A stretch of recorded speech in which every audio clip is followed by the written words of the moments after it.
Poslední téma se týká naší jednorázové solidární podpory v rámci uprchlické krize v rámci Evropské unie. Chtěl bych vás informovat o tom, že vláda dnes na základě materiálu, který předložil pan ministr vnitra, na základě jednání, které jsem vedl na jednání Evropské rady, schválila konkrétní příspěvek České republiky v rámci solidární akce, která nyní probíhá v celé Evropské unii a do které se chystají zapojit všechny členské státy Evropské unie.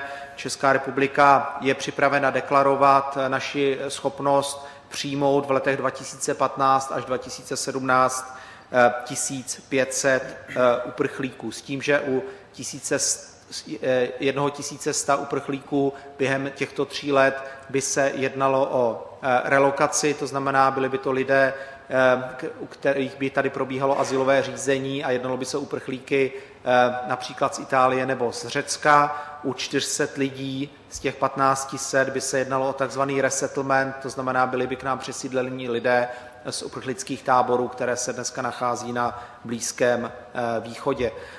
Chci zmínit fakt, že vláda schválila tento návrh jednomyslně, čili jednalo se o jednomyslné rozhodnutí české vlády. Pan ministr Chovanec má jasný mandát na jednání ministrů vnitra a současně chci také poznamenat, že toto je nezbytná pomoc, je to v rámci našich možností, budeme mít tuto pomoc plně pod kontrolou, zejména z bezpečnostního hlediska, ale není to řešení migrační krize. Řešení migrační krize spočívá v dalších opatřeních, které Česká republika i nadále bude velmi důrazně v Evropě prosazovat, a to je skutečné fungování schengenské hranice, zejména jižní schengenské hranice, reálná návratová politika, abychom byli schopni vracet ekonomické imigranty, kteří nezískají v Evropě azyl, a samozřejmě stabilizace zemí v okolí Evropské unie, včetně toho, aby v těchto zemích mimo hranice Evropské unie byla zařízení, kde by lidé, kteří chtějí získat azyl v Evropské unii, tak tam mohli čekat na rozhodnutí o tomto azylu mimo hranice Evropské unie. Tohle vnímáme jako důležité kroky, které Evropa musí realizovat. Ta solidární pomoc, ta solidární akce, která v tuto chvíli na dobrovolné bázi probíhá, tak není řešení příčin, ale je to určitá pomoc v rámci odstraňování následků této migrační krize. Nám se podařilo odmítnout kvóty, to znamená, nejedná se o nějaký trvalý mechanismus, který teď bude realizován v rámci Evropské unie. Je to jednorázová podpora a pomoc, která odpovídá našim možnostem, našim kapacitám, koneckonců i naší absorpční kapacitě, kterou jako Česká republika máme. Tolik z mé strany. Děkuji. Děkuji panu premiérovi. Poprosím teď o slovo ministra vnitra pana Milana Chovance. Takže dobrý den i ode mě. Start projektu, o kterém hovořil pan premiér, by měl být září letošního roku. Máme v plánu podle původních propočtů přijmout letos 400 migrantů, příští rok 700 migrantů a v roce 2017 zbývajících 400 migrantů.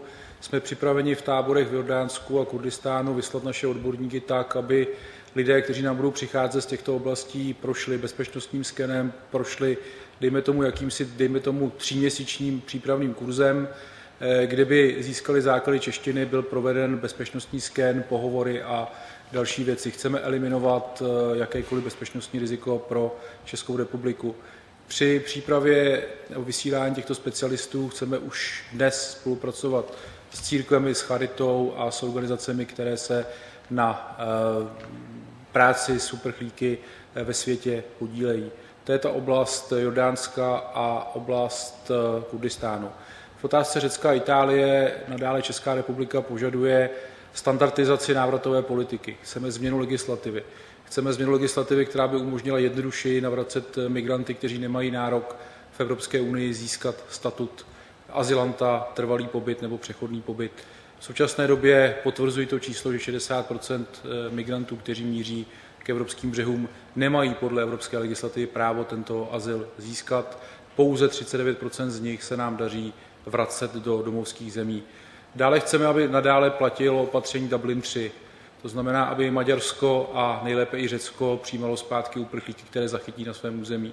V současné době už 2 roky je tolerováno Řecku to, že se na jeho území uprchlíci nevrací. I tam chceme dojít zítra k jasné dohodě, že se toto změní. Další věc, kterou chceme našim partnerům sdělit, je, že chceme mít právo veta při výběru migrantů na české území, pokud by se u nich v v rámci seznamu z Itálie a z Řecka prokázalo bezpečnostní riziko u kteréhokoliv z těchto migrantů, abychom měli právo odmítnout. Budeme také debatovat o tom, jak se vyvíjí vojenská operace a ostraha hranic, především té mořské hranice u Řecka a Itálie. Zatím jsme ve fázi 1, tedy monitoringu, ale je potřeba se posunout, je potřeba jednoznačně dokázat vůli po ochraně vlastní hranice. O tom zítra budeme debatovat, můj mandát je jasně dán, to znamená, bereme příchod migrantů v počtu 1500 jako nutnou podporu našim partnerům v Řecku a v Itálii. Itálie, Řecka, nebo hranice Řecka a Itálie je naší hranicí, hranice Maďarska je také naší hranicí. Na druhou stranu chceme, aby si naši partneři jednoznačně plnili podmínky, které z toho vyplývají. To nejenom dnes, ale i v budoucnu. To vše ode mě. Děkuji. Děkuji a nyní je prostor pro vaše dotazy. Český rozhlas se odvážil. Radiožurnál Janzová, dobrý den. Já bych se chtěla zeptat na to, kde by mohly vzniknout v Česku nové uprchlické tábory. Zatím se mluvilo jenom o Vyšných Lhotách. Poprosím pana ministra Chovance. Tak otázka Vyšných Lhot není otázka uprchlického tábora, to je de facto detenční zařízení, které potřebujeme pro nelegální migraci. Nemá to souvislost s těmi 1500, kteří přicházejí.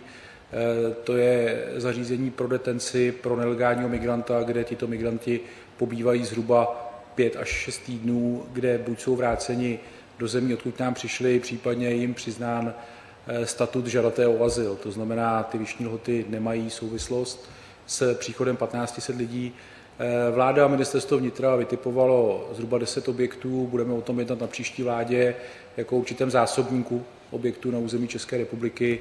Já v současné době nebudu sdělovat lokace, ale máme jasný scénář, máme ty objekty vytipovány a vláda se s nimi seznámí příští týden, včetně personálního zabezpečení, navýšení cizinecké policie, navýšení pracovníků ministerstva vnitra a potřebných finančních prostředků, které by zvládli příchod 1500 lidí a zároveň zvýšený migrační tlak.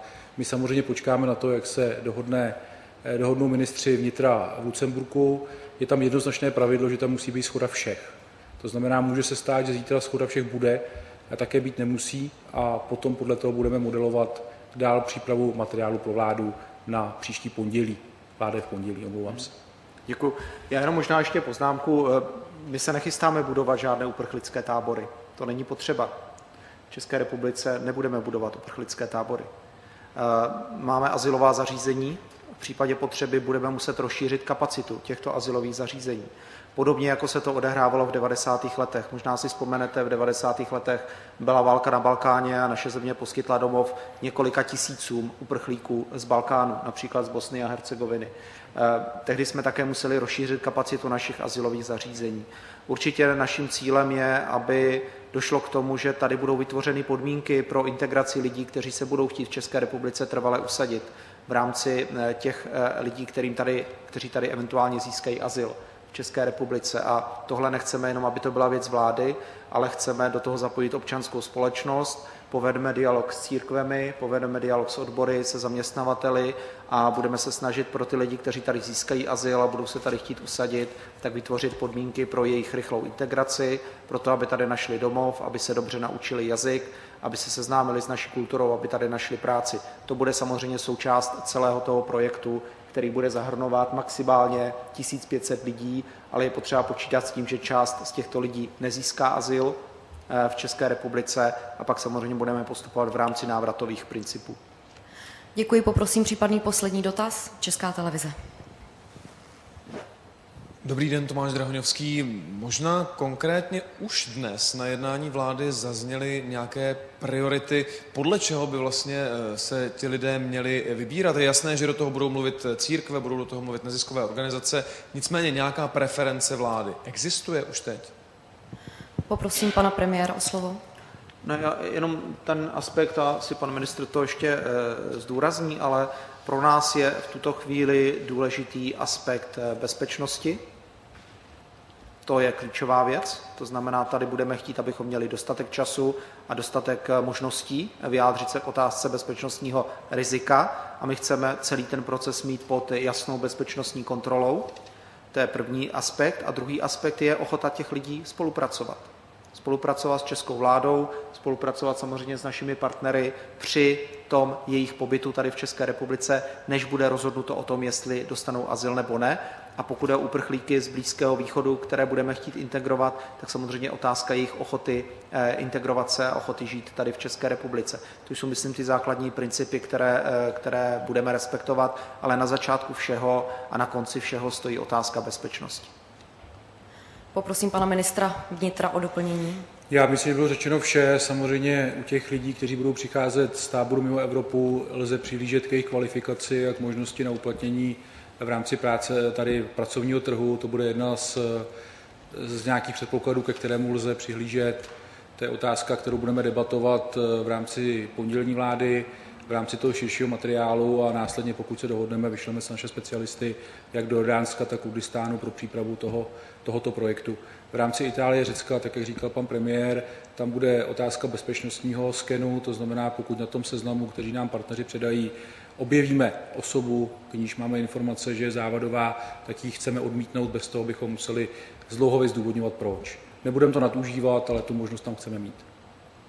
Já děkuji panu premiérovi, paní ministryni i pánům ministrům. Děkujeme, že jste přišli. Hezký večer. Tak.